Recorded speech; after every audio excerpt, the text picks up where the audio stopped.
Model validation.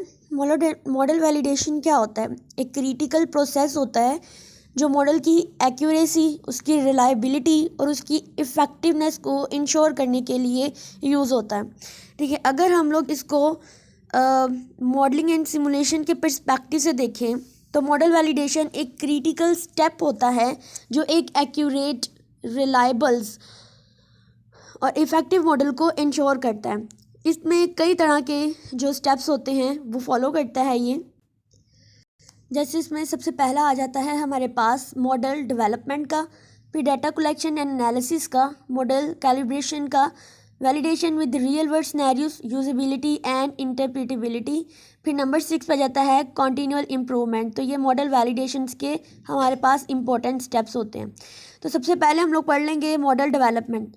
तो validation process modelling के starting में ही शुरू होती है। मॉडल को डेवलप करते वक्त वैलिडेशन की रिक्वायरमेंट्स को ध्यान में रखा जाता है ताकि मॉडल के डिज़ाइन और स्ट्रक्चर को एक्यूरेसी और रिलायबिलिटी के साथ डेवलप किया जा सके। फिर है डाटा कलेक्शंस एंड एनालिसिस। तो मॉडल को वैलिडेट करने के लिए रेलिवेंट डाटा को कलेक्ट किया जाता है जो मॉडल के प्रेडिक्शंस या आउटपुट को, ये जितने भी आउटकम्स होते हैं उनको कंफर्म करता है। ये data real observation, historical data या एक्सपेरिमेंटल रिजल्ट जो है ये हो सकते हैं।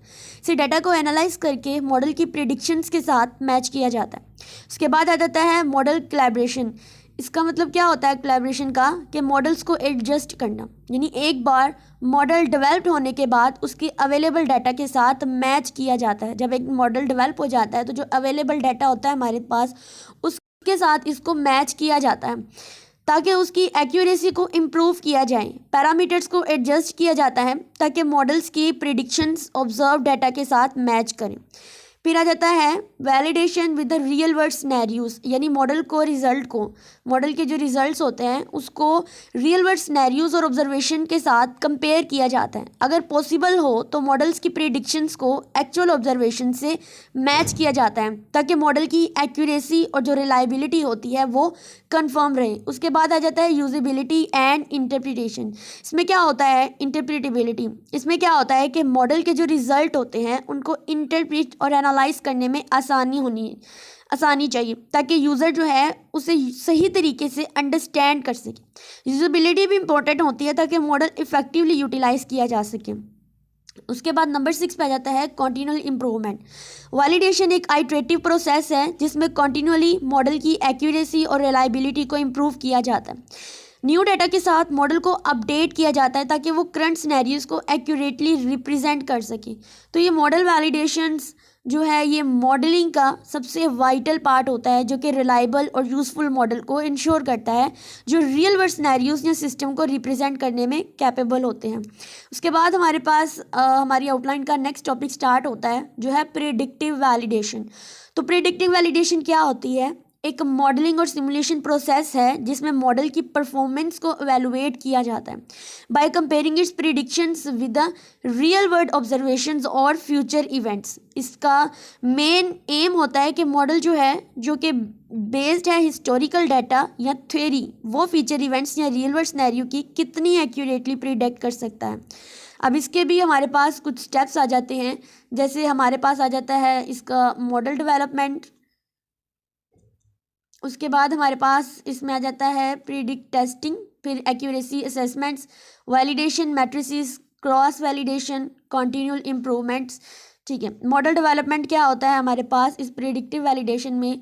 सबसे पहला स्टेप होता है और सबसे पहले तो मॉडल को डेवलप किया जाता है using the historical data, theoretical frameworks या ऑब्जर्वेशन। क्योंकि हमने जो ये प्रेडिक्टिव वैलिडेशन पढ़ा है इसमें हम लोगों ने ज़्यादातर यही पढ़ा है कि इसमें हिस्टोरिकल डाटा या थ्योरी का यूज़ करते हैं हम रियल वर्ल्ड सिनेरियोज कितनी एक्यूरेटली प्रिडिक्ट सकता है, इसमें हम लोग इसको डिस्कस करते हैं। तो मॉडल जो डेवलपमेंट है उसमें भी यही होता है कि हम लोग जो है वो हिस्टोरिकल डाटा, थ्योरेटिकल फ्रेमवर्क्स या ऑब्जर्वेशंस का यूज़ करके हम लोग अपने मॉडल को डेवलप करते हैं। इसमें वेरियस एजम्पशंस और पैरामीटर्स को इनकॉर्पोरेट किया जाता है जो रियल वर्ल्ड सिनेरियोज को रिप्रेजेंट करती हैं। ठीक है, उसके बाद हम चलेंगे प्रेडिक्टिव टेस्टिंग। तो ये क्या होता है कि मॉडल की प्रेडिक्शंस को फ्यूचर इवेंट्स या रियल वर्ल्ड ऑब्जर्वेशन के साथ कंपेयर किया जाता है। अगर फ्यूचर डाटा अवेलेबल नहीं तो हिस्टोरिकल डाटा के साथ मॉडल की जो प्रेडिक्शंस होती हैं उसको कंपेयर किया जाता है। फिर एक्यूरेसी असेसमेंट, मॉडल की प्रिडिक्शंस को एक्यूरेसी के बेसिस पर एवेलुएट किया जाता है। ये देखा जाता है कि मॉडल कितनी एक्यूरेटली फ्यूचर इवेंट्स को या रियल वर्ल्ड ऑब्जर्वेशंस को प्रेडिक्ट कर सकता है। तो नंबर 4 पे आ जाता है वैलिडेशन मैट्रिक्स। इसमें क्या होता है, प्रिडिक्टिव वैलिडेशन के लिए वेरियस मैट्रिक्स और मैयर किया जाता है। ठीक है, जितने भी वेरियस मैट्रिक्स या मेजरमेंट्स होती हैं उनका यूज़ होता है, जैसे कि mean square root mean square, error, correlation coefficient और कई और स्टैटिस्टिकल मैयर जो मॉडल्स की एक्यूरेसी को क्वांटिफाई करते हैं।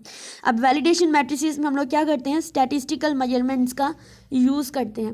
उसके बाद हमारे पास नेक्स्ट आ जाता है हमारे पास क्रॉस वैलिडेशन। तो इसमें मॉडल को टेस्ट किया जाता है डिफरेंट डेटा सेट्स या टाइम फ्रेम्स पर। अगर मॉडल डिफरेंट सिनेरियोज या टाइम फ्रेम पर कंसिस्टेंट प्रिडिक्शन देता है तो उसका प्रिडिक्टिव पावर जो होता है वो ज़्यादा होता है। उसके बाद हमारे पास है कॉन्टिन्यूअल इम्प्रूवमेंट। ये क्या होता है कि प्रिडिक्टिव वैलिडेशन एक आइटरेटिव प्रोसेस है, ठीक है, जिसमें मॉडल की एक्यूरेसी को इम्प्रूव किया जाता है बेस्ड ऑन द फीडबैक और अपडेटेड डाटा के साथ। इस प्रोसेस में मॉडल को रीफाइन किया जाता है ताकि फ्यूचर प्रिडिक्शंस और रियल वर्ल्ड सिनेरियोज को बेटर प्रिडिक्ट किया जा सके। तो हमारे पास जो है ये प्रिडिक्टिव वैलिडेशन क्या होता है, एक क्रिटिकल स्टेप होता है जो मॉडल की रिलायबिलिटी और इफेक्टिवनेस को इवैल्यूएट करता है प्रैक्टिकली उसकी प्रेडिक्टिव कैपेबिलिटीज़ को टेस्ट करके। ये प्रोसेस मॉडलर्स को अलाउ करता है कि वो डिटरमाइन करें कि उनके मॉडल फ्यूचर इवेंट्स की कितनी एक्यूरेटली प्रेडिक्ट कर सकते हैं। अब उसके बाद हमारे पास आउटलाइन का नेक्स्ट टॉपिक है पैरामीटर वैलिडिटी या सेंसिटिव एनालिसिस। हम लोग जो है इसको पढ़ेंगे। तो पैरामीटर वैलिडिटी या सेंसिटिव एनालिसिस जो होते हैं ये टेक्निक है जो मॉडलर्स और एनालिस्ट यूज़ करते हैं ताकि समझ सकें कि मॉडल के डिफरेंट पैरामीटर्स को वेरिएशन से मॉडल के रिजल्ट पर किस तरह की इम्पैक्ट पड़ेगी। ये खासकर मैथमेटिकल मॉडल्स या सिमुलेशन में इस्तेमाल होते हैं जहां मल्टीपल पैरामीटर्स होते हैं जो मॉडल्स के बिहेवियर को इन्फ्लुएंस करते हैं।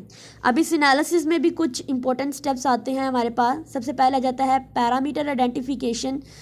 ठीक है, पैरामीटर आइडेंटिफिकेशन क्या होता है, सबसे पहले वो पैरामीटर आइडेंटिफाई किए जाते हैं जो मॉडल्स में इन्फ्लुएंस होते हैं या जिनका वेरिएशन मॉडल के आउटकम्स को इफेक्ट कर सकता है। ये पैरामीटर मॉडल के स्ट्रक्चर या इक्वेशन से रिलेट होते हैं। फिर आ जाता है पैरामीटर रेंज डेफिनेशन।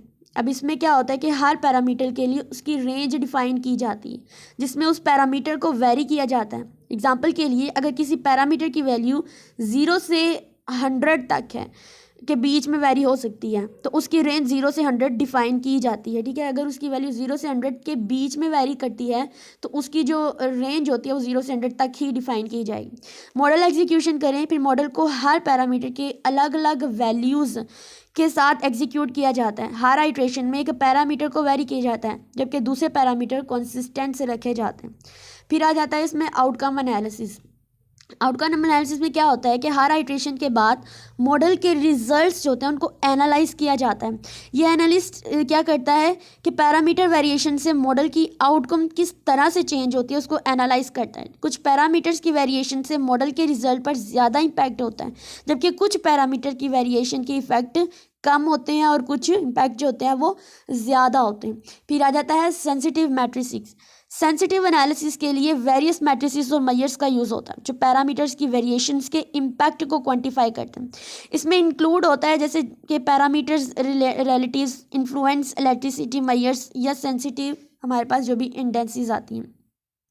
अब इस टेक्निक का यूज़ होता है ताकि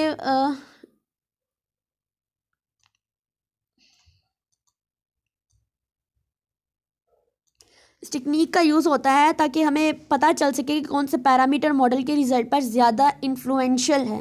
इससे मॉडलर्स के इंसाइट मिलती है कि कौन से पैरामीटर पर ज़्यादा ध्यान देना चाहिए या जिनमें वेरिएशंस के इम्पैक्ट सिग्निफिकेंट हो सकते हैं। ये इन्फॉर्मेशन मॉडल की री इन्फाइनमेंट और ऑप्टिमाइजेशन में भी हेल्प करता है ताकि मॉडल की प्रिडिक्शन और रिजल्ट जो है वो एक्यूरेट और रिलायबल हो सके।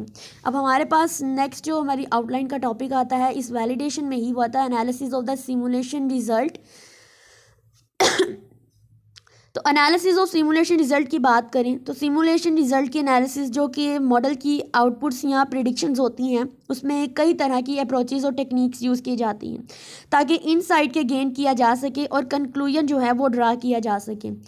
अब ये कुछ स्टेप्स इसमें भी इन्वॉल्व होते हैं। सबसे पहला आ जाता है डिस्क्रिप्टिव एनालिसिस।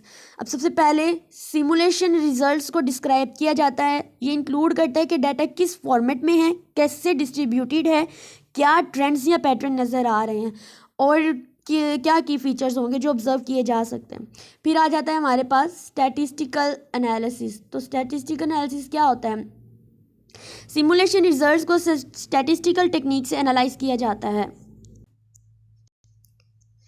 मतलब इसमें जो mean, median, standards, deviation, correlation coefficients, regression analysis और प्रोबेबिलिटी जो है वो डिस्ट्रीब्यूशन जैसे टूल्स का यूज़ होता है।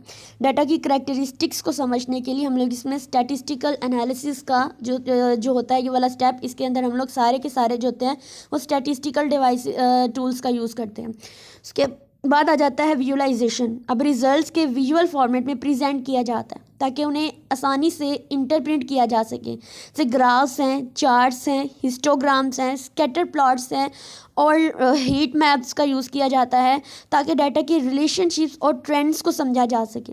फिर आता है comparison with the real world data. फिर यहाँ पर होता है कि अगर अवेलेबल डाटा है तो उस सिमुलेट रिजल्ट की रियल वर्ल्ड डाटा के साथ कंपेयर किया जाता है। ये वैलिडेशन का एक हिस्सा होता है, एक पार्ट होता है जिसमें देखा जाता है कि सिमुलेशन कितनी एक्यूरेटली रियल वर्ल्ड सिनेरियो को रिप्रेजेंट कर रहा है। उसके बाद नंबर 5 पे है सेंसिटिव एनालिसिस। तो सिमुलेशन रिजल्ट के सेंसिटिव एनालिसिस भी किया जाता है जिसमें देखा जाता है कि मॉडल की आउटपुट पर पैरामीटर्स की जो वेरिएशंस होती हैं उन पर क्या असर पड़ता है, क्या इम्पैक्ट होगा। इससे पता चलता है कि मॉडल्स के रिजल्ट कितने रिलायबल और रोबस्ट होते हैं पैरामीटर चेंजेस के लिए। फिर आ जाता है हमारे पास सिनेरियो एनालिसिस। तो सिमुलेशन रिजल्ट्स को डिफरेंट सिनेरियोज के कॉन्टेक्स्ट में एनालाइज किया जाता है। डिफरेंट इनपुट सिनेरियोज या एजम्पशन के साथ सिमुलेट रिजल्ट का कंपैरिजन किया जाता है ताकि पता चले कि मॉडल का बिहेवियर कितना वेरिंग है डिफरेंट कंडीशंस के अंदर। 7 पे आ जाता है कंक्लूजन और रिकमेंडेशंस। तो इसमें क्या होता है, एनालिसिस के बाद कंक्लूजन्स ड्रा किए जाते हैं और रिकमेंडेशन दिए जाते हैं। इसमें इंक्लूड होता है कि क्या इंसाइट गेन किए गए हैं, क्या इम्प्रूवमेंट्स किए जा सकते हैं और क्या फर्दर रिसर्च की ज़रूरत है।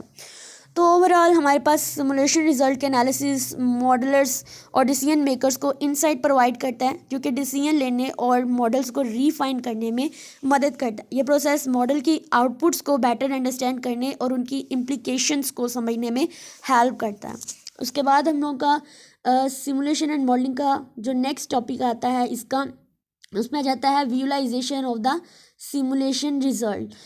अब ये क्या होता है कि सिमुलेशन रिजल्ट को विजुअल फॉर्मेट में प्रेजेंट किया जाता है जो कि विजुअलाइजेशन कहते हैं। ठीक है, ये ऐसा जिसमें हम फॉर्मेट कोई ना कोई फॉर्मेट बनाते हैं। एक क्रूशियल एस्पेक्ट होता है जिससे डाटा को इंटरप्रेट करना और अंडरस्टैंड करना आसान होता है। अब इसकी भी कुछ टेक्निक्स हैं, कुछ स्टेप्स हैं जो हम लोग पढ़ेंगे। सबसे पहले आ जाता है हमारे पास ग्राफ्स एंड चार्ट्स। ठीक है, ये सारे इसके स्टेप हैं। 3D visualisation, animated interaction tools, जियो, फिर ये सारे के सारे क्या हैं, ये इसके हमारे पास टेक्निक्स हैं। तो ग्राफ एंड चार्ट से हम स्टार्ट करते हैं। तो ग्राफ्स और चार्ट जैसे कि लाइन ग्राफ, बार graphs, pie chart, scatter plot, histogram और हीट मैप्स का यूज़ होता है ताकि डाटा के पैटर्न्स, ट्रेंड्स और रिलेशनशिप को विजुअली रिप्रेजेंट किया जा सके। For example time series data के लिए लाइन ग्राफ का यूज़ किया जा सकता है ताकि ट्रेंड और जो वेरिएशंस होती हैं वो दिखाई जा सके। 3D विजुअलाइजेशन क्या आता है, अगर डाटा 3 डायमेंशनल है या कई पैरामीटर्स को विजुलाइज करना है तो 3D विजुअलाइजेशन का यूज़ किया जाता है। 3D बार चार्ट्स इंक्लूड होते हैं जो कम्प्लेक्स डाटा को विजुअली रिप्रेजेंट करते हैं। ठीक है, अब हमारे पास नेक्स्ट है एनिमेटेड विजुअल। अब सिमुलेशन रिजल्ट्स को एनिमेट किया जा सकता है ताकि डायनामिक चेंजेस को दिखाया जा सके। टाइम बेस्ड डाटा के लिए एनिमेशंस का यूज़ होता है जैसे कि मूविंग ग्राफ्स, मैप्स या चेंजिंग विजुअल रिप्रेजेंटेशन। फिर हमारे पास जो एक टूल होता है इंटरेक्टिव टूल। अब ये क्या काम करता है कि इंटरेक्टिव विजुअलाइजेशन का यूज़ किया जाता है जहाँ यूज़र्स को डाटा को एक्सप्लोर करने और एनालाइज करने में के लिए एक्सप्लोर करने और इसको एनालाइज करने के लिए कंट्रोल दिया जाता है। इसमें जूमिंग, फिल्टरिंग या स्पेसिफिक डाटा पॉइंट्स को हाईलाइट करना जैसे पॉइंट्स शामिल होते हैं। फिर नंबर 5 पे हमारे पास जो हमारा पॉइंट है वो है जियो स्पेशियल विजुअलाइजेशन। फिर नंबर 6 पे आ जाता है डैशबोर्ड। तो जियो विजुअलाइजेशन अगर डाटा जियोग्राफिकल हो या स्पेशल रिलेशनशिप्स को रिप्रेजेंट करता है तो मैप्स और जियो स्पेशल विजुअलाइजेशन का यूज़ किया जाता है। इसमें जीआईएस टूल्स और हीट मैप्स इंक्लूड होते हैं जो ग्राफिकली डाटा को विजुअलाइज रिप्रेजेंट करते हैं। फिर हमारे पास आ जाता है डैशबोर्ड। तो डैशबोर्ड भी एक फॉर्म ऑफ विजुअलाइजेशन होती है जहां मल्टीपल ग्राफ, चार्ट्स और विजुअल रिप्रेजेंट को एक स्क्रीन पर कंबाइन किया जाता है ताकि कंप्रीहेंसिव व्यू मिल सके। अब विजुअलाइजेशन ऑफ सिमुलेशन रिजल्ट्स जो होते हैं ये डाटा को ईजीली जो है वो अंडरस्टैंडेबल फॉर्मेट में प्रेजेंट करता है। इससे यूज़र को डाटा की इनसाइट गेन करने में मदद मिलती है और कम्प्लेक्स रिलेशनशिप और पैटर्न को समझने में आसानी होती है। ये विजुअलाइजेशन डिसीजन मेकिंग और फर्दर एनालिसिस के लिए इंपॉर्टेंट होती हैं। अब हमारे पास एक लास्ट टॉपिक हमारा बचता है जिसमें आ जाता है मॉडल ऑप्टिमाइजेशन। ठीक है, अब मॉडल ऑप्टिमाइजेशन क्या होता है? एक प्रोसेस है जिसमें मॉडल को इम्प्रूव किया जाता है ताकि वो बेटर परफॉर्मेंस दे सके, एक्यूरेट प्रिडिक्शंस करे और एफिशिएंट हो सके। ये कुछ स्टेप्स और टेक्निक्स इंक्लूड करता है। जैसे सबसे पहले आ जाता है आइडेंटिफाई द ऑप्टिमाइजेशन गोल। तो सबसे पहले तो ऑप्टिमाइजेशन गोल क्लियर किया जाता है, यानी कि क्या स्पेसिफिक एरियाज में इंप्रूवमेंट चाहिए, जैसे कि एक्यूरेसी, स्पीड, एफिशिएंसी या कंप्यूटेशनल रिसोर्सेज यूटिलाइजेशन। फिर है पैरामीटर ट्यूनिंग। अगर मॉडल के पैरामीटर्स हैं जो एडजस्टेबल होते हैं तो उन्हें फाइन ट्यून किया जाता है। इसमें ऑप्टिमाइजेशन एल्गोरिदम का यूज़ होता है ताकि पैरामीटर को एडजस्ट किया जा सके ताकि मॉडल्स की जो आउटपुट्स आती हैं उनको ऑप्टिमाइज हो सके। फिर आ जाता है एल्गोरिदम सिलेक्शन। तो समटाइम्स डिफरेंट एल्गोरिदम अवेलेबल होते हैं जो एक ही प्रॉब्लम को सॉल्व करने के लिए यूज़ किए जा सकते हैं। मॉडल ऑप्टिमाइजेशन में मोस्ट एफिशिएंट और इफेक्टिव एल्गोरिदम सेलेक्ट किए जाते हैं जो स्पेसिफिक प्रॉब्लम के लिए सूटेबल होते हैं। अब नेक्स्ट हमारे पास है क्रॉस वैलिडेशंस और रेगुलराइजेशन। तो इसमें क्या होता है कि क्रॉस वैलिडेशन टेक्निक का यूज़ होता है ताकि मॉडल की परफॉर्मेंस को मल्टीपल डाटा सेट पर टेस्ट किया जा सके। अब रेगुलर मेथड्स का यूज़ होता है ओवर फिटिंग को कंट्रोल करने के लिए जिससे मॉडल जनरलाइज हो सके। फिर आ जाता है हमारे पास नंबर 6 पे एंसेंबल मेथड्स। ठीक है, अब ये क्या होता है? एक ऐसा मेथड है, एंसेंबल मेथड का यूज़ किया जाता है जहाँ मल्टीपल मॉडल्स को कंबाइन किया जाता है ताकि ओवरऑल परफॉर्मेंस जो होती है, एंसेंबल करना होता है कि हमारे पास मल्टीपल मॉडल्स होते हैं उनको कंबाइन कर देते हैं तो ओवरऑल परफॉर्मेंस इंप्रूव हो। इसमें इंक्लूड होते हैं टेक्निक्स जैसे बैगिंग, बूस्टिंग और स्टैकिंग वगैरह। नंबर 7 पे आ जाता है हमारे पास हाइपर पैरामीटर्स ऑप्टिमाइजेशन, जो कि मॉडल्स के पैरामीटर्स होते हैं जिनका वैल्यू मैनुअल सेट किए जाते हैं, उनको ऑप्टिमाइज़ किया जाता है। ग्रिड सर्च, रैंडम सर्च या इस तरह की ऑप्टिमाइजेशन जैसी टेक्निक का यूज़ होता है हाइपर पैरामीटर ट्यूनिंग के लिए। नंबर 8 पे आ जाता है एवेलुएशन और टेस्टिंग। ऑप्टिमाइज मॉडल को एवेलुएट किया जाता है मल्टीपल डाटा सेट्स और टेस्ट सिनेरियोज पर ताकि कंफर्म हो सके कि इंप्रूवमेंट एज एक्सपेक्टेड है और ऑप्टिमाइज मॉडल रिलायबल है। तो मॉडल ऑप्टिमाइजेशंस के थ्रू हम क्या कर सकते हैं? मॉडल की परफॉर्मेंस को एक्यूरेटली जो होता है वो परफॉर्म कर सकते हैं। एफिशिएंसी को इम्प्रूव किया जा सकता है ताकि वो बेटर प्रेडिक्शन दे सके और रियल वर्ल्ड सिनेरियोज को एक्यूरेटली रिप्रेजेंट कर सकते हैं। Thank you.